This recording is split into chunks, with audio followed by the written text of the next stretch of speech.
Senator Cameron, the claim has been made and accepted by the committee. It's not been accepted by me. I don't have to accept that decision. So, was he questioned by the AFP about the leak of the rock raid before he left your office? Again, Senator Cameron, a claim of PII has been made and accepted by the committee, and that falls squarely within the claim. Have you employed a replacement? Have I employed a replacement what? A replacement for your Chief of Staff. Yes, I have, but the person has not yet commenced. Who is that? Well, it's none of your business, quite frankly, who it is. You don't normally name staff, Senator Cameron. We go down a very dangerous line. Senator, you know, you've been around such a long time. You're supposed to be a lawyer, and you know that anything that deals with public expenditure is a legitimate area to ask a question. And that's what I'm asking. So it's a simple question. The particular person has not yet commenced in my office, so there is no public expenditure involved. Has it been... Point of order, Chair. It's certainly a well-accepted convention on Senate committees that staff are not unnecessarily or needlessly named where it's not relevant, and I can't see what the relevance is here of this person's identity being revealed. So did this person, that you won't name, come from the department or one of the regulatory agencies that you oversee? No. Did this person, your new Chief of Staff, will he or she come from some other Liberal political office? Well, Senator Cameron, again, this person is well qualified and has been taken on board because of their skill set that they will bring to my office. Oh, it's a simple question. I'm simply asking. Did it come from another Liberal office, he or she? Again, Senator Cameron, it is not, you would normally not discuss staff matters for very obvious reasons. I mean, if you want to start discussing staff matters, be very, very careful, because I'm happy to sit here and name every young woman in Mr Shorten's office over which rumours in this place abound. If you want to go down that path today, I will do it. That's a nonsense. And well, do you want to start naming them? Do you want to start naming them for Mr Shorten to come out and deny any of the rumours that have been circulating this building now for many, focus many on my questions years. Instead of being so silly about this. To go down, just and you know settle down and answer the questions. That's what you should do. Take what the young people call a chill pill, and you might be okay. So when was the decision made another media advisor, in addition to Mr De Garis, would leave your office?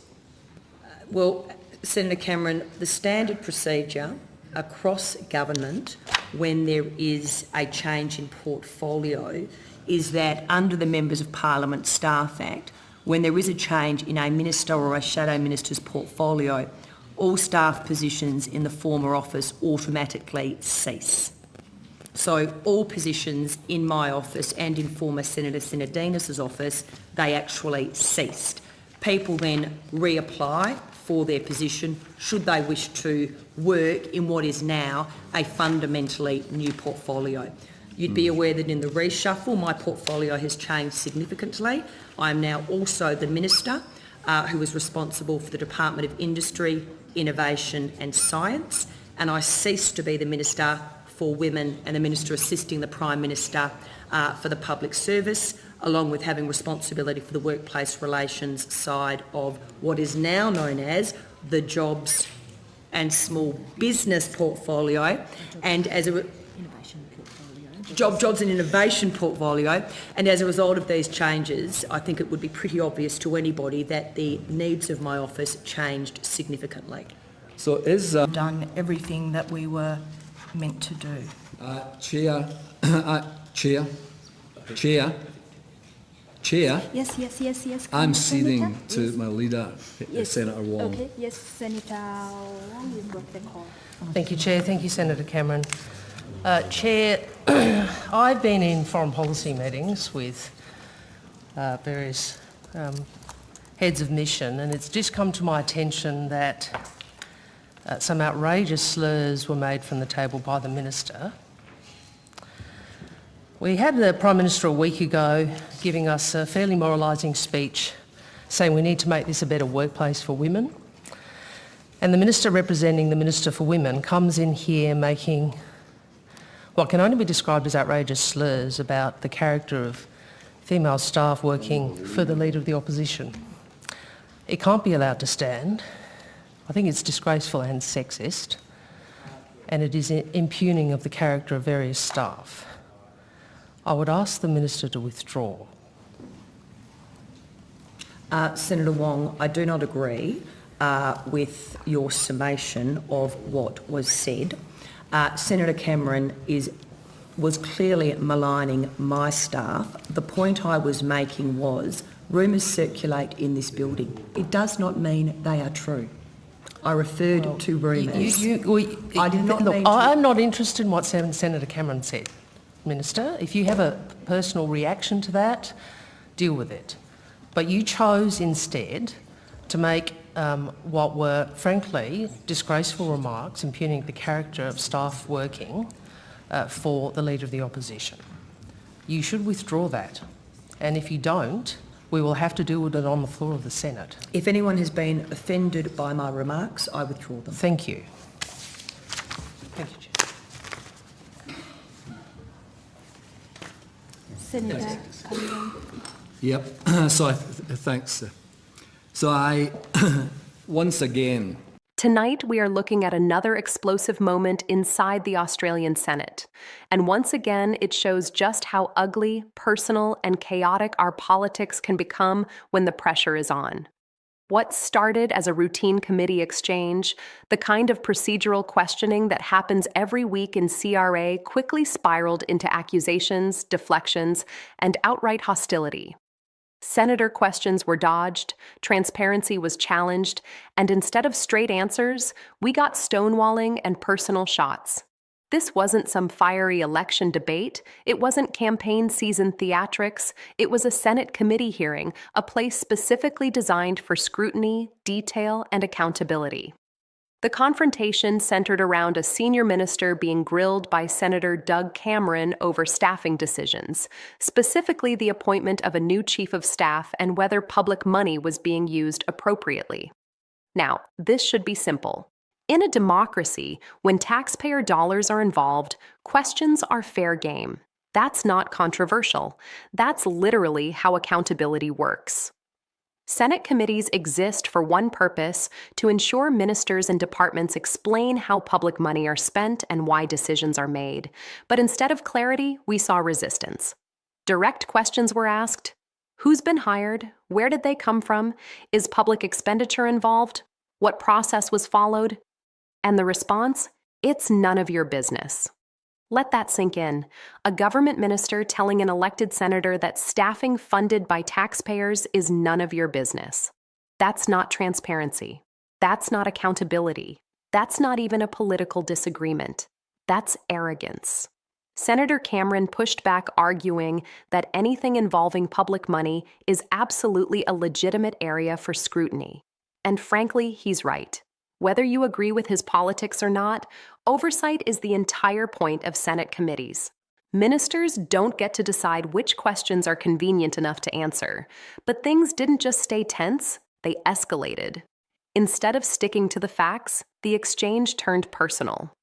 The minister fired back with threats, suggesting she could start naming rumors about staff and the opposition leader's office if questions continued. That's where it crossed the line.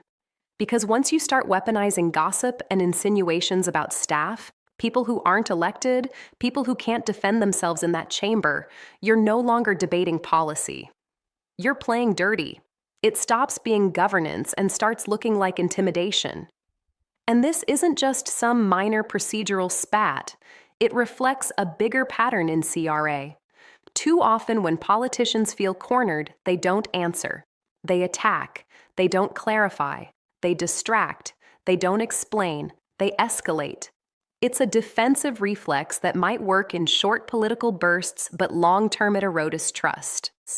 Voters watching this don't see strength, they see fragility. They see politicians unable or unwilling to handle scrutiny without lashing out. What makes this moment even more uncomfortable is the broader context. In recent years, Australian politics has been under intense pressure to reform workplace culture inside Parliament House. There have been national conversations about respect, accountability, safer environments for staff, especially women, and raising standards across the board.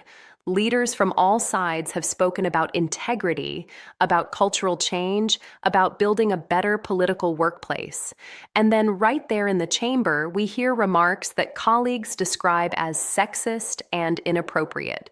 We see a situation where pressure leads not to professionalism, but to mudslinging. You can't preach integrity and then abandon it the moment you feel hate. That hypocrisy doesn't go unnoticed.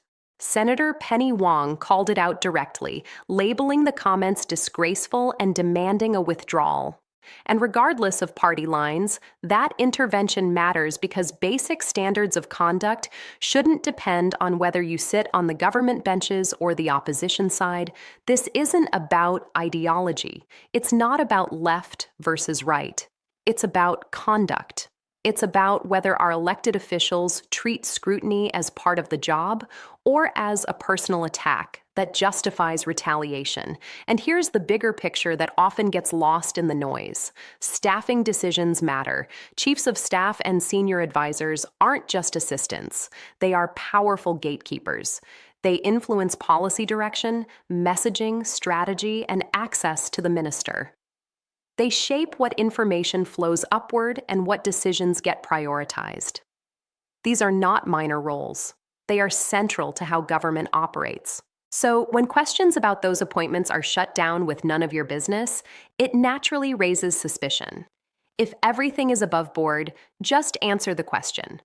If public money is involved, explain how. If the process was fair, outline it. Simple. Secrecy breeds distrust. Transparency builds confidence. That's politics 101.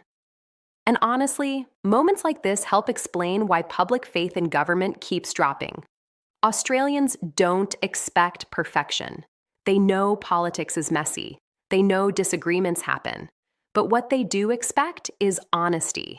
They expect answers. They expect basic professionalism.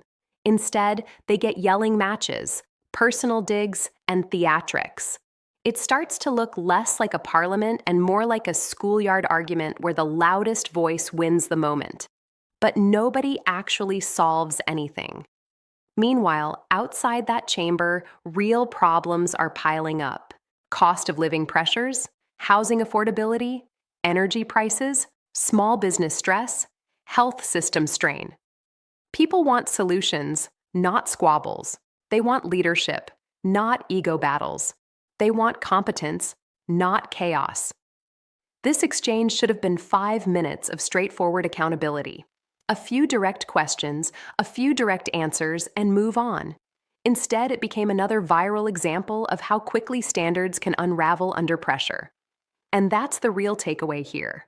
Not who scored points, not who won the argument, not which side got louder, but how quickly professionalism falls apart when politicians feel threatened. Because if elected officials can't handle routine oversight without lashing out, how are they supposed to handle national crisis? If basic transparency triggers hostility, what happens when the stakes are higher?